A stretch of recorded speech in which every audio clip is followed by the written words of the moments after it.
ಜೈ ಶ್ರೀರಾಮ. ಎಲ್ಲರಿಗೂ ನಮಸ್ಕಾರ. ಮಾಲ್ವಿಕಾ ಸ್ಪಿರಿಚುವಲ್ ಚಾನೆಲ್ಗೆ ಸ್ವಾಗತ. ಇವತ್ತಿನಿಂದ ರಾಮೋತ್ಸವ ಅಂತ ಸೀರೀಸ್ ಸ್ಟಾರ್ಟ್ ಮಾಡಿದ್ದೀವಿ. ಮೊದಲನೇದಾಗಿ ಒಂದು ಪ್ರಾರ್ಥನೆಯನ್ನು ಸ್ಟಾರ್ಟ್ ಮಾಡೋಣ. ವಕ್ರತುಂಡ ಮಹಾಕಾಯ ಸೂರ್ಯಕೋಟಿ ಸಮಪ್ರಭಾ ನಿರ್ವಿಘ್ನಂ ಕುರು ಮೇ ದೇವೋ ಸರ್ವಕಾರ್ಯೇಷು ಸರ್ವದಾ. ಓಂ ಮಹಾಗಣಾಧಿಪತಯೇ ನಮಃ.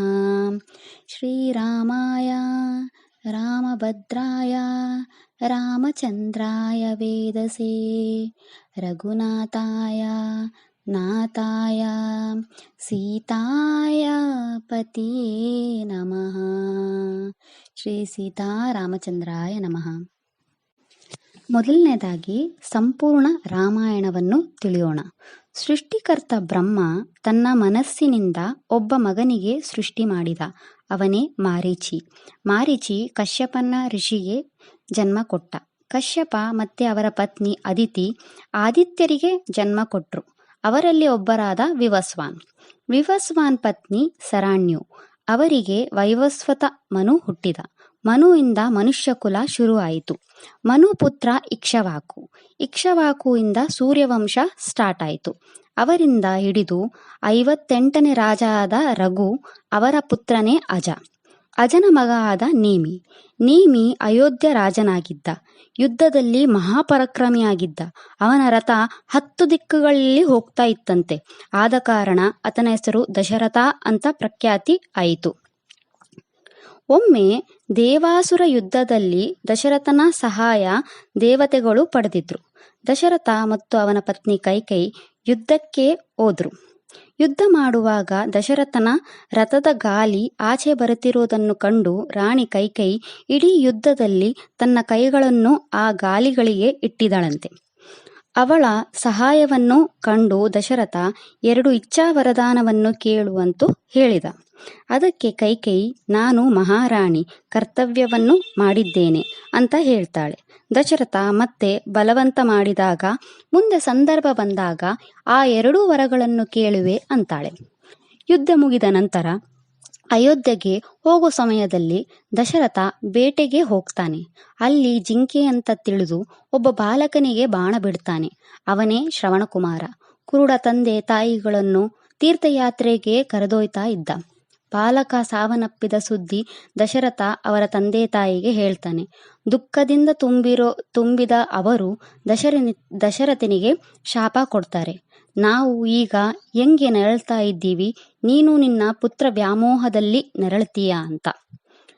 ದಶರಥನಿಗೆ ಒಂದು ಕೊರಗು ಆರಂಭಿಸಿತು. ದಶರಥ ಮಹಾರಾಜರಿಗೆ 3 ಪತ್ನಿಯರು ಇದ್ದರು. ಕೌಶಲ್ಯೆ, ಕೈಕೇಯಿ ಮತ್ತು ಸುಮಿತ್ರ. ಅವರಿಗೆ ಸಂತಾನವಿರಲಿಲ್ಲ. ಅವರು ಅವರ ಕುಲಗುರು ಆದ ವಶಿಷ್ಠರ ಸಹಾಯ ಪಡೆದರು. ವಶಿಷ್ಠ ಋಷಿ ಅವರಿಗೆ ಪುತ್ರಕಾಮೇಷ್ಟಿ ಯಾಗ ಮಾಡಲು ಹೇಳ್ತಾರೆ. ಋಷಿ ಶೃಂಗಿ ಅವರಿಂದ ಪುತ್ರಕಾಮೇಷ್ಟಿ ಯಾಗ ಮಾಡಿಸ್ತಾರೆ. ಯಾಗದಿಂದ ಅಗ್ನಿದೇವರು ಅವರಿಗೆ ಅಮೃತ ಪಾಯಸವನ್ನು ಕೊಡ್ತಾರೆ. ದಶರಥ ಪಾಯಸವನ್ನು 3 ಪತ್ನಿಯರಿಗೆ ಹಂಚುತ್ತಾರೆ. ಕಾಲಕ್ರಮೇಣ ಕೌಶಲ್ಯ ರಾಮನಿಗೆ, ಕೈಕೈ ಭರತನಿಗೆ, ಸುಮಿತ್ರ ಅವಳಿ ಮಕ್ಕಳಿಗೆ ಲಕ್ಷ್ಮಣ ಮತ್ತು ಶತ್ರುಘ್ನಿಗೆ ಜನ್ಮ ಕೊಡ್ತಾಳೆ. ವಶಿಷ್ಠ ಅವರ ಗುರುಕುಲದಲ್ಲಿ ಅವರ ವಿದ್ಯಾಭ್ಯಾಸ ಆಗುತ್ತೆ. ವಿದ್ಯಾಭ್ಯಾಸ ಮುಗಿದ ನಂತರ ಅವರು ಅಯೋಧ್ಯೆಗೆ ಬಂದಾಗ ವಿಶ್ವಾಮಿತ್ರ ಋಷಿ ರಾಮನ ಸಹಾಯ ಕೇಳ್ತಾರೆ. ದಶರಥ ಇದಕ್ಕೆ ಒಪ್ಪುವುದಿಲ್ಲ. ಆದರೆ ವಚನಬದ್ಧರಾಗಿ ರಾಮನನ್ನು ಕಳಿಸಿಕೊಡ್ತಾರೆ. ರಾಮನ ಜೊತೆ ತಮ್ಮ ಲಕ್ಷ್ಮಣನು ಹೋಗುತ್ತಾನೆ. ವನದಲ್ಲಿ ತಪಸ್ಸು ಮಾಡ್ತಾ ಇರೋ ಋಷಿಗಳಿಗೆ ತಾಡ್ಕ ಅನ್ನೋ ರಾಕ್ಷಸಿ ಮತ್ತು ಅವರ ಮಕ್ಕಳು ಸುಬಾಹು ಮತ್ತು ಮಾರೀಚಿ ತೊಂದರೆ ಕೊಡ್ತಾ ಇರ್ತಾರೆ. ರಾಮ ತಾಡ್ಕ ಮತ್ತು ಸುಬಾಹುನ ಸಂಹಾರ ಮಾಡ್ತಾನೆ. ಅದು ಆದ್ಮೇಲೆ ಗೌತಮ ಋಷಿ ಆಶ್ರಮದಲ್ಲಿ ಶಾಪಿತಳಾದ ಮಹಾಸತಿ ಅಹಿಲ್ಯನನ್ನು ಶಾಪ ವಿಮೋಚನೆ ಮಾಡ್ತಾನೆ. ವಿಶ್ವಾಮಿತ್ರನು ರಾಮ ಲಕ್ಷ್ಮಣರನ್ನು ಜನಕಪುರಿಯಲ್ಲಿ ನಡೆಯೋ ಸೀತಾ ಸ್ವಯಂವರಕ್ಕೆ ಕರೆದೊಯ್ತಾನೆ. ರಾಮ ಅಲ್ಲಿ ಇಟ್ಟಿರೋ ಧನಸ್ಸು ಪ್ರತಿಭೆಯಲ್ಲಿ ಗೆದ್ದು ಸೀತೆಯ ಮನಸ್ಸನ್ನು ಗೆಲ್ತಾನೆ. ದಶರಥ ತನ್ನ ಪರಿವಾರದೊಂದಿಗೆ ಜನಕಪುರಕ್ಕೆ ಬಂದು ಸೀತಾರಾಮ ವಿವಾಹ ಮಾಡಿಸ್ತಾನೆ. ಅಯೋಧ್ಯೆಗೆ ಬಂದು ಕೆಲವು ದಿನಗಳು ಆಗುತ್ತೆ. ಕೈಕೇಯಿನ ದಾಸಿ ಮಂತರೆ ಕೈಕೇಯಿನ ಮನಸ್ಸು ಪರಿವರ್ತನೆ ಮಾಡ್ತಾಳೆ. ಕೈಕೇಯಿ ದಶರಥ ಕೊಡೋ 2 ವರಗಳ ಬಗ್ಗೆ ದಶರಥನಿಗೆ ಸ್ಮರಣೆ ಮಾಡ್ತಾಳೆ. ಅವಳು ಭರತನಿಗೆ ಪಟ್ಟಾಭಿಷೇಕ, ರಾಮನಿಗೆ 14 ವರ್ಷ ವನವಾಸವನ್ನು ಕೇಳ್ತಾಳೆ. ರಾಮನು ಇದಕ್ಕೆ ಒಪ್ಪಿಕೊಂಡು ಜಟಾಧಾರಿಯಾಗಿ ವನವಾಸಕ್ಕೆ ಹೋಗ್ತಾನೆ. ಅವನ ಜೊತೆ ಸೀತೆ, ಲಕ್ಷ್ಮಣ ಸಹ ಹೋಗ್ತಾರೆ. ನಿಷಾದ ರಾಜನ ಸಹಾಯದಿಂದ ಗಂಗಾ ನದಿ ದಾಟುತ್ತಾರೆ. ಅಲ್ಲಿಂದ ದಂಡಕಾರಣ್ಯಕ್ಕೆ ಹೋಗುತ್ತಾರೆ. ಋಷಿಯಾತ್ರಿ ಮತ್ತು ಅವರ ಪತ್ನಿ ಅನಸೂಯ ಅವರ ಆತಿಥ್ಯವನ್ನು ಸ್ವೀಕರಿಸುತ್ತಾರೆ. ಅಲ್ಲಿಂದ ಪಂಚವಟಿಗೆ ಹೋಗ್ತಾರೆ. ರಾವಣನ ತಂಗಿಯಾದ ಶೂರ್ಪನಖ ರಾಮನನ್ನು ಮೋಹಿಸುತ್ತಾಳೆ. ಅವಳು ರಾಮನನ್ನು ವಿವಾಹ ಆಗುವಂತ ಕೇಳಿಕೊಳ್ತಾಳೆ. ಕೇಳದೇ ಇದ್ದಾಗ ಲಕ್ಷ್ಮಣ ಅವಳ ಮೂಗು ಕತ್ತರಿಸುತ್ತಾನೆ. ಈ ಅವಮಾನವನ್ನು ತಾಳಲಾರದೆ ಅವಳು ಅವಳ ಅಣ್ಣ ರಾವಣ ಬಳಿ ಹೋಗಿ ಸೀತೆಯ ಸುಂದರತೆಯ ಬಗ್ಗೆ ಹೊಗಳುತ್ತಾಳೆ. ಕಾಮುಕನಾದ ರಾವಣ ಸೀತೆಯನ್ನು ಪಡೆಯೋಕೆ ಹೋಗುತ್ತಾನೆ. ಋಷಿಯ ವೇಷ ಧರಿಸಿ ಸೀತೆಯನ್ನು ಅಪಹರಿಸುತ್ತಾನೆ. ಸೀತೆಯನ್ನು ತನ್ನ ಅಶೋಕ ವಾಟಿಕೆಯಲ್ಲಿ ಇಟ್ಟಿರುತ್ತಾನೆ. ರಾಮನು ದುಃಖ ತಾಳಲಾರದೆ ಸೀತೆಯನ್ನು ಹುಡುಕಲು ಆರಂಭಿಸುತ್ತಾನೆ. ದಾರಿಯಲ್ಲಿ ಜಟಾಯು ರಾವಣ ಸೀತೆಯನ್ನು ಅಪಹರಿಸಿದ್ದನ್ನು ಹೇಳುತ್ತಾನೆ. ಮುಂದೆ ಹುಡುಕುತ್ತಾ ಕಿಷ್ಕಿಂಧೆಗೆ ಹೋಗುತ್ತಾನೆ. ಅಲ್ಲಿ ರಾಮ ಹನುಮಂತನ ಭೇಟಿ ಆಗುತ್ತೆ. ದುಷ್ಟವಾಲಿ ಅನ್ನು ಹೊಡೆದು ಸುಗ್ರೀವನ ಪಟ್ಟಾಭಿಷೇಕ ಮಾಡುತ್ತಾನೆ. ಅಲ್ಲಿಂದ ರಾಮ ವಾನರ ಸಹಾಯ ಪಡೆದು ದಕ್ಷಿಣ ಪ್ರಾಂತ್ಯಕ್ಕೆ ಹೋಗುತ್ತಾನೆ. ಸಮುದ್ರದಿಂದ ಸೇತುವೆ ಕಟ್ಟಿ ಲಂಕೆಗೆ ತಲುಪುತ್ತಾನೆ. ರಾಮ ಅಂಗದ ಹಾಗೂ ಹನುಮಂತನನ್ನು ರಾವಣ ಬಳಿ ಹೋಗಿ ಶರಣಾಗತನಾಗು ಅಂತ ಕೇಳೋಕೆ ಕಳಿಸುತ್ತಾನೆ. ಆದರೆ ಅವನು ಕೇಳೋದಿಲ್ಲ. ಯುದ್ಧ ನಿಶ್ಚಿತ ಆಯಿತು. ವಿಭೀಷಣ ರಾಮನ ಶರಣಾಗತನಾದ. ಹಲವು ದಿನಗಳು ಯುದ್ಧ ನಡೆಯಿತು. ಕೊನೆಗೆ ರಾಮ ರಾವಣನನ್ನು ಸಂಹರಿಸಿದ. ರಾಮ ವಿಭೀಷಣನನ್ನು ಲಂಕಾಧಿಪತಿಯಾಗಿ ಪಟ್ಟಾಭಿಷೇಕ ಮಾಡಿದ. ಮತ್ತು ಪುಷ್ಪಕ ವಿಮಾನದಿಂದ ರಾಮ, ಸೀತಾ, ಲಕ್ಷ್ಮಣ, ಹನುಮಂತ ಮತ್ತು ಎಲ್ಲ ವಾನರ ಸೇನೆ ಅಯೋಧ್ಯೆಗೆ ಬರುತ್ತಾರೆ. ಋಷಿ ವಶಿಷ್ಠ ರಾಮನ ಪಟ್ಟಾಭಿಷೇಕ ಮಾಡುತ್ತಾರೆ. 14 ವರ್ಷಗಳಿಂದ ಕಾಯುತ್ತಾ ಇದ್ದ ಭರತ ರಾಮನ ಪಾದಗಳಿಗೆ ಪಾದುಕೆಯನ್ನು ಹಾಕುತ್ತಾನೆ. ಹೀಗೆ ಕೆಲವು ವರ್ಷಗಳು ಕಳೆಯುತ್ತವೆ. ಕಾಲಕ್ರಮೇಣ ಸೀತೆಯು ಗರ್ಭ ಧರಿಸುತ್ತಾಳೆ. ಈ ವಿಷಯವನ್ನು ಕೇಳಿ ಅಯೋಧ್ಯೆಯ ಜನರು ಸೀತೆಯ ಚರಿತ್ರೆಯ ಬಗ್ಗೆ ಕೇವಲವಾಗಿ ಮಾತನಾಡಲು ಆರಂಭಿಸುತ್ತಾರೆ. ಇದನ್ನು ತಿಳಿದು ರಾಮ ಸೀತೆಯನ್ನು ಲಕ್ಷ್ಮಣ ಜೊತೆ ವಾಲ್ಮೀಕಿ ಆಶ್ರಮಕ್ಕೆ ಬಿಟ್ಟು ಬರುತ್ತಾನೆ. ಕೆಲವು ಸಮಯ ನಂತರ ಸೀತೆಯು ಅವಳಿ ಮಕ್ಕಳಿಗೆ ಜನ್ಮ ಕೊಡುತ್ತಾಳೆ. ಅವರೇ ಲವ ಮತ್ತು ಕುಶ. ವಾಲ್ಮೀಕಿ ಆಶ್ರಮದಲ್ಲಿ ಇದ್ದಾಗ ಅವರು ಸಂಪೂರ್ಣ ರಾಮಾಯಣವನ್ನು ತಿಳಿದುಕೊಳ್ಳುತ್ತಾರೆ. ಒಂದು ದಿನ ಯಾಗಕ್ಕೆ ಅಂತ ಬಂದ ಋಷಿ ವಾಲ್ಮೀಕಿ ಲವ ಮತ್ತು ಕುಶನನ್ನು ಅಯೋಧ್ಯೆಗೆ ಕರೆದೊಯ್ಯುತ್ತಾರೆ. ಅಲ್ಲಿ ಲವ, ಕುಶ ಮಧುರವಾಣಿಯಿಂದ ರಾಮಾಯಣವನ್ನು ಕೇಳಿ ಎಲ್ಲರಿಗೂ ಅವರೇ ಸೀತಾರಾಮನ ಮಕ್ಕಳೆಂದು ತಿಳಿಯುತ್ತೆ ಮತ್ತು ಅವರ ದುರ್ವ್ಯವಹಾರ ಬಗ್ಗೆ ಪಶ್ಚಾತ್ತಾಪ ಬರುತ್ತೆ. ಸೀತೆಯು ತುಂಬಿದ ಸಭೆಗೆ ಬಂದು ಭೂತ್ಯಾಗ ಮಾಡುತ್ತಾಳೆ. ಇದನ್ನು ತಿಳಿದು ರಾಮ ಮಕ್ಕಳನ್ನು ಭರತನಿಗೆ ಒಪ್ಪಿಸಿ ಸರಾಯು ನದಿಯಲ್ಲಿ ಲೀನನಾಗುತ್ತಾನೆ. ಭರತ ರಾಮನ ಮಕ್ಕಳಿಗೆ ಪಟ್ಟಾಭಿಷೇಕ ಮಾಡುತ್ತಾನೆ. ಕುಶನು ಅಯೋಧ್ಯವನ್ನು ಆಳುತ್ತಾನೆ. ಕೆಲವು ದಿನಗಳ ನಂತರ ಕುಶನು ತನ್ನ ತಂದೆ ನೆನಪಿಗಾಗಿ ಒಂದು ದಿವ್ಯವಾದ ಮಂದಿರವನ್ನು ತಾನು ಹುಟ್ಟಿರುವ ಜನ್ಮಸ್ಥಾನದಲ್ಲಿ ದೊಡ್ಡ ಭವ್ಯವಾದ ಮಂದಿರ ಕಟ್ಟಿಸುತ್ತಾನೆ. ಇದಿಷ್ಟು ಸಂಪೂರ್ಣ ರಾಮಾಯಣ. ಕುಶದ ನಂತರ 40 ಸೂರ್ಯವಂಶ ರಾಜರು ಅಯೋಧ್ಯವನ್ನು ಆಳುತ್ತಾರೆ. ಕೆಲವು ಜೈನ ತೀರ್ಥಂಕರಗಳು ಇದೇ ಅಯೋಧ್ಯೆಯಲ್ಲಿ ನೆಲೆಸುತ್ತಾರೆ. ಕೆಲವು ಸಮಯದ ನಂತರ ಡೆಲ್ಲಿ ಸುಲ್ತಾನರು ಬಂದು ಅಯೋಧ್ಯವನ್ನು ಆಳುತ್ತಾರೆ. ಆ ಸಮಯದಲ್ಲಿ ಅಯೋಧ್ಯೆಯನ್ನು ಅವಧಿ ರಾಜ್ಯದ ಕ್ಯಾಪಿಟಲ್ ಅಂತ ಡಿಕ್ಲೇರ್ ಮಾಡ್ತಾರೆ.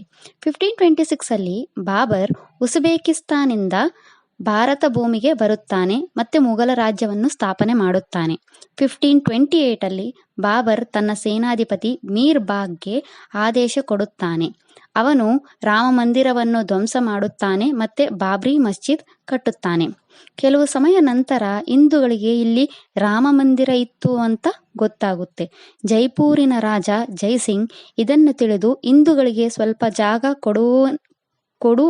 ಕೊಡುವಂತೆ ಕೇಳುಕೊಂತಾನೆ. ಒಂದು ಚಿಕ್ಕ ಟೆಂಟಲ್ಲಿ ರಾಮ ವಿಗ್ರಹವನ್ನಿಟ್ಟು ಪೂಜಿಸೋಕೆ ಸ್ಟಾರ್ಟ್ ಮಾಡ್ತಾರೆ. 1853ಯಲ್ಲಿ ನಿರ್ಮೋಹಿ ಆಕಾರ ಅನ್ನೋ ಹಿಂದೂ ಸಂಪ್ರದಾಯದವರು ರಾಮನನ್ನು ಪೂಜಿಸುತ್ತಾರೆ. ಅವರು ಬಾಬ್ರಿ ಸೈಟ್ ಇದ್ದ ಜಾಗದಲ್ಲಿ ಬಂದು, ಇದು ನಮ್ಮ ದೇವಸ್ಥಾನದ ಜಾಗ, ಇಲ್ಲಿ ನಮ್ಮ ರಾಮ ಮಂದಿರವನ್ನು ಧ್ವಂಸ ಮಾಡಿ ಮಸೀದಿ ಕಟ್ಟಿದ್ದಾರೆ ಅಂತ ಕ್ಲೇಮ್ ಮಾಡ್ತಾರೆ. 1855ರಲ್ಲಿ ಮಸೀದಿನ ಜಾಗ 2 ಭಾಗ ಮಾಡ್ತಾರೆ. ಒಳಗಡೆ ಇರೋ ಪ್ರಾಂಗಣ ಮುಸ್ಲಿಮರಿಗೆ, ಆಚೆ ಇರೋ ಪ್ರಾಂಗಣ ಹಿಂದೂಗಳಿಗೆ ಅಂತ. 1858ರಲ್ಲಿ ಬ್ರಿಟಿಷರು ಭಾರತಕ್ಕೆ ಆಳೋಕೆ ಸ್ಟಾರ್ಟ್ ಮಾಡ್ತಾರೆ. ಹಿಂದೂ ಮುಸ್ಲಿಂ ಮಂದಿರ ವಿವಾದವನ್ನು ಕಂಡು ಬ್ರಿಟಿಷ್ ಗವರ್ನಮೆಂಟ್ ಸರ್ವೆ ಸ್ಟಾರ್ಟ್ ಮಾಡ್ತಾರೆ. ಅದರಲ್ಲಿ ಮಸೀದಿನಲ್ಲಿ ಪ್ರಾಣಿಗಳ ಚಿಹ್ನೆ, ಕವಚಗಳು, ಕಲ್ಲುಗಳು, ಸಮಾಧಿಗಳು ಮತ್ತು ಮಸೀದಿನ ಕಂಬಗಳು ಹಿಂದೂ ದೇವಾಲಯದೆಂದು ತಿಳಿಯುತ್ತೆ. ಇದೆಲ್ಲವನ್ನು ಕೇಳಿ ಹಿಂದೂ ಸಂಘಟನೆಗಳು ಎಚ್ಚರವಾಗ್ತಾರೆ. ಹಿಂದೂ ಮುಸ್ಲಿಂ ಸ್ಟ್ರೈಕ್ ಆಗುತ್ತೆ. ಇದನ್ನು ನೋಡಿ ಬ್ರಿಟಿಷ್ ಗವರ್ನಮೆಂಟ್ 2 ಪ್ಲೇಸ್ ಮಧ್ಯ ಫೆನ್ಸಿಂಗ್ ಹಾಕ್ಸುತ್ತಾರೆ. ಮಸೀದಿನ ಆಚೆ ರಾಮಲಾಲನ ಪೂಜೆ ನಡೀತಾ ಇರುತ್ತೆ. ಕೆಲವು ದಿನಗಳ ನಂತರ ಹಿಂದೂಗಳು ರಾಮನಿಗೆ ಒಂದು ಮಂದಿರ ಕಟ್ಟೋಕೆ ಪ್ಲಾನ್ ಮಾಡ್ತಾರೆ. ಆದರೆ ಅವರಿಗೆ ಪರ್ಮಿಷನ್ ಸಿಗಲ್ಲ. 1947ನಲ್ಲಿ ಭಾರತೀಯರಿಗೆ ಸ್ವಾತಂತ್ರ್ಯ ಸಿಗುತ್ತೆ. ಆದರೆ ರಾಮ ಮಂದಿರಕ್ಕಾಗ್ಲಿ ರಾಮನಿಗಾಗಲಿ ಸ್ವಾತಂತ್ರ್ಯ ಇನ್ನೂ ಸಿಕ್ಕಿರಲ್ಲ. 1949ನಲ್ಲಿ ಒಂದು ರಾತ್ರಿ ಅಭಿರಾಮ್ ದಾಸ್ ಅಂತ ಒಬ್ಬ ವ್ಯಕ್ತಿ ರಾಮನ ವಿಗ್ರಹವನ್ನು ಮಸೀದಿನ ಮಧ್ಯದಲ್ಲಿ ಇಟ್ಟುತ್ತಾನೆ. ಮುಂಜಾನೆ ವಿಗ್ರಹವನ್ನು ಸಿಗಲಿಲ್ಲ ಅಂತ ತಿಳಿದು ಜನರು ನುಗ್ಗುತ್ತಾರೆ. ರಾಮನ ವಿಗ್ರಹ ಮಸೀದಿಯಲ್ಲಿ ಇದೆ ಅಂತ ತಿಳಿಯುತ್ತಾ ಡೆಲ್ಲಿಯಿಂದ PM ಜವಾಹರ್ಲಾಲ್ ನೆಹರು ವಿಗ್ರಹವನ್ನು ತೆಗೆಸೋಕೆ ಹೇಳುತ್ತಾರೆ. ಅಯೋಧ್ಯೆಯ ಡಿಸ್ಟ್ರಿಕ್ಟ್ ಮ್ಯಾಜಿಸ್ಟ್ರೇಟ್ KK ನಾಯರ್ ಇದನ್ನು ತಿರಸ್ಕಾರ ಮಾಡುತ್ತಾರೆ. ಮತ್ತೆ ಒಂದು ಲೆಟರ್ ಬರೀತಾರೆ. ಅಯೋಧ್ಯೆಯ ಸ್ಥಿತಿ ಬಗ್ಗೆ ವಿವರಣೆ ಮಾಡುತ್ತಾರೆ. ವಿಗ್ರಹ ತೆಗೆದ್ರೆ ಬಹಳಾನೇ ಸ್ಥಿತಿ ಗಂಭೀರ ಆಗುತ್ತೆ. ವಿಗ್ರಹವನ್ನು ಪುನಃ ಪ್ರತಿಷ್ಠಾಪನೆ ಮಾಡೋ ಅರ್ಚಕರು ಇಲ್ಲವೆಂದು ಬರೀತಾರೆ. 4 ದಿನಗಳ ನಂತರ ಮತ್ತೊಂದು ಲೆಟರು ಬರುತ್ತೆ. ಹೇಳಿದ್ದನ್ನೇ ಆರ್ಡರ್ ಫಾಲೋ ಮಾಡಿ ಅಂತ. ಇದನ್ನು ಕೇಳಿ ನಾಯರ್ ಅವರು ರಿಸೈನ್ ಮಾಡ್ತಾರೆ. ಮತ್ತೆ ಪತ್ರ ಬರೀತಾರೆ. ಹೀಗೆ ಸಿಚುವೇಶನ್ ಗಂಭೀರ ಇದೆ. ಇದನ್ನು ಕೋರ್ಟ್ ತೀರ್ಪಿಗೆ ಹಾಕುವುದೇ ಸರಿ. ಮತ್ತೆ ತೀರ್ಪು ಬರುವವರೆಗೆ 2 ಜಾಗ ಕ್ಲೋಸ್ ಮಾಡೋಕೆ ಸಲಹೆ ಕೊಡುತ್ತಾರೆ. PMಗೆ ಈ ಸಲಹೆ ಸರಿ ಎಂದು ಹಾಗೆ ಮಾಡ್ತಾರೆ. 1959ನಲ್ಲಿ 3 ಪಾರ್ಟಿಗಳು ವಿಶ್ವ ಹಿಂದೂ ಪರಿಷತ್ ರಾಮ ಮಂದಿರವನ್ನು ಕಟ್ಟಿಸೋಕೆ ಕೇಸ್ ಮಾಡ್ತಾರೆ. ನಿರ್ಮೋಹಿ ಆಕಾರ ಸಂಘದವರು ರಾಮ ಮಂದಿರ ಅವರಿಗೆ ತಲುಪಬೇಕು ಅಂತ ಕೇಸ್ ಮಾಡ್ತಾರೆ. ಮತ್ತೆ ಮುಸ್ಲಿಂ ಸಂಘದವರು ಮಸ್ಜಿದ್ ನಮಗೆ ಸೇರೋದು ಅಂತ ಕ್ಲೇಮ್ ಮಾಡ್ತಾರೆ. ಕೋರ್ಟು ಇವ್ರ 3 ಕೇಸುಗಳನ್ನು ರಿಜೆಕ್ಟ್ ಮಾಡ್ತಾರೆ. 1980ರಲ್ಲಿ ಆಂದೋಲನ ಸ್ಟಾರ್ಟ್ ಮಾಡ್ತಾರೆ ರಾಮ ಮಂದಿರದ ನಿರ್ಮಾಣಕ್ಕಾಗಿ. ಅದರಲ್ಲಿ ವಿಶ್ವ ಹಿಂದೂ ಪರಿಷತ್, ಪೊಲಿಟಿಷಿಯನ್ಸ್, ಕ್ಯಾಂಪೇನ್ ಮತ್ತೆ ರಥಯಾತ್ರಾ ಸ್ಟಾರ್ಟ್ ಮಾಡ್ತಾರೆ. ಮತ್ತು ಹಲವು ಜನಗಳ ಬಗ್ಗೆ ದೊಡ್ಡ ಯುದ್ಧನೇ ತರ ಆಗುತ್ತೆ. ಎಷ್ಟೊಂದು ಜನ ಅವ್ರ ಪ್ರಾಣಗಳನ್ನು ಕಳ್ಕೊಳ್ಳುತ್ತಾರೆ. ಸ್ಥಿತಿ ಬಹಳ ಗಂಭೀರವಾಗುತ್ತೆ. 1985ಯಲ್ಲಿ ರಾಜೀವ್ ಗಾಂಧಿ ಗವರ್ನಮೆಂಟ್ ಹಿಂದೂಗಳಿಗೆ ರಾಮಲಾಲನನ್ನು ಪೂಜೆ ಮಾಡಲು ಅವಕಾಶ ಕೊಡುತ್ತಾರೆ. 2010ನಲ್ಲಿ ಕೋರ್ಟ್ ಕೇಸ್ ಕನ್ಸಿಡರೇಷನ್ ತಗೋತಾರೆ. ಅಲಹಾಬಾದ್ ಕೋರ್ಟ್ ಅವರು 3 ಪಾರ್ಟಿಗಳಿಗೆ ಸಮಾನ ಜಾಗ ಹಂಚಿಕೆ ಬಗ್ಗೆ ಹೇಳುತ್ತಾರೆ. ಇದನ್ನು ತಿರಸ್ಕರಿಸುತ್ತಾರೆ. ಕೇಸು ಸುಪ್ರೀಂ ಕೋರ್ಟ್ಗೆ ಹೋಗುತ್ತೆ. ಸುಪ್ರೀಂ ಕೋರ್ಟು 3 ಪಾರ್ಟಿಗಳನ್ನು ಎವಿಡೆನ್ಸ್ ಪ್ರೂಫ್ ಸಬ್ಮಿಟ್ ಮಾಡೋಕೆ ಹೇಳ್ತಾರೆ. ಮತ್ತೆ ಸರ್ವೆ ಸ್ಟಾರ್ಟ್ ಮಾಡೋಕೆ ಆದೇಶ ಕೊಡ್ತಾರೆ. Archaeological survey of India execution start ಮಾಡ್ತಾರೆ. ಅವರಿಗೆ ಮಸೀದಿಯಲ್ಲಿ ಹಿಂದೂ ದೇವರ ಕಂಬಗಳನ್ನು, ಚಿಹ್ನೆಗಳನ್ನು, ಕಳಸ ಮತ್ತು ಒಂದು ಶಿಲೆಯ ಮೇಲೆ ವಿಷ್ಣು ಹರಿ ಫಲಕವನ್ನು ಸಿಗುತ್ತೆ. ಇದರಿಂದ ಇದು ವಿಷ್ಣು ಮಂದಿರ ಅಂತ ತಿಳಿಯುತ್ತೆ. 2019 ಸುಪ್ರೀಂ ಕೋರ್ಟ್ ತೀರ್ಪು ಹೇಳುತ್ತೆ ಈ ಜಾಗ ರಾಮ ಮಂದಿರಕ್ಕೆ ಅಂತ. ಮತ್ತೆ ಮುಸ್ಲಿಮರಿಗೆ 5 ಎಕರೆ ಜಾಗ ಕೊಟ್ಟು ಮಸೀದಿಯನ್ನು ಕಟ್ಟಿಸೋಕೆ ಕೊಡ್ತಾರೆ. ಆಗಸ್ಟ್ 5ರಲ್ಲಿ ಅಯೋಧ್ಯೆಯ ಭೂಮಿ ಪೂಜೆ ಆಗುತ್ತೆ. 2021 ಶ್ರೀರಾಮ ಜನ್ಮಭೂಮಿ ತೀರ್ಥ ಕ್ಷೇತ್ರ ಟ್ರಸ್ಟ್ ಅವರಿಂದ ನಿಧಿ ಶೇಖರ ಅಭ್ಯಾಯ ಫಂಡ್ ಸ್ಟಾರ್ಟ್ ಮಾಡ್ತಾರೆ. ರಾಮ ಮಂದಿರ ನಿರ್ಮಾಣಕ್ಕೆ ಸಿದ್ಧತೆಗಳು ಸ್ಟಾರ್ಟ್ ಆಗುತ್ತೆ. ಅಯೋಧ್ಯ ಮಂದಿರ ನಿರ್ಮಾಣ ಸಮಯದಲ್ಲಿ ಟೈಮ್ ಕ್ಯಾಪ್ಸ್ಯೂಲ್ ಅಂತ ಮಾಡಿ ಅದರಲ್ಲಿ ಮಂದಿರಕ್ಕೆ ಬೇಕಾದ ಎಲ್ಲಾ ಮಾಹಿತಿಯನ್ನು ಅಂಡರ್ಗ್ರೌಂಡ್ ಅಲ್ಲಿ ಇಡಿಸುತ್ತಾರೆ. ಮುಂದೆ ಬರೋ ಜನರೇಷನ್ ವರ್ಷವಿಡೀ ಹೋರಾಡಬಾರದು ಅಂತ ಇದನ್ನು ಮಾಡುತ್ತಾರೆ. ಇದಿಷ್ಟು ಸಂಪೂರ್ಣ ಅಯೋಧ್ಯೆಯ ಕತೆ. ನನಗೆ ಒಂದಂತೂ ತಿಳಿಯಿತು, ಭೂಪತಿ ಭೂಮಿಗಾಗಿ ಹೋರಾಡಿ ಗೆದ್ದ ಅಂತ ಅಲ್ವಾ. ಇದಿಷ್ಟು ಅಯೋಧ್ಯೆಯ ಮಾಹಿತಿ. ನಾಳೆ ಅಯೋಧ್ಯೆಯ ಕೇಸ್ ಇನ್ನ ಹಿಂದೆ ಇರೋ ವ್ಯಕ್ತಿಗಳ ಬಗ್ಗೆ ತಿಳಿಯೋಣ. ಪ್ಲೀಸ್ ಚಾನೆಲ್ ಸಬ್ಸ್ಕ್ರೈಬ್ ಮಾಡಿ. ನನ್ನ ವಿಡಿಯೋಸ್ ಇಷ್ಟ ಆದರೆ ಲೈಕ್ ಮಾಡಿ, ಫ್ಯಾಮಿಲಿ ಮೆಂಬರ್ಸ್ಗೆ ಶೇರ್ ಮಾಡಿ. Thank you.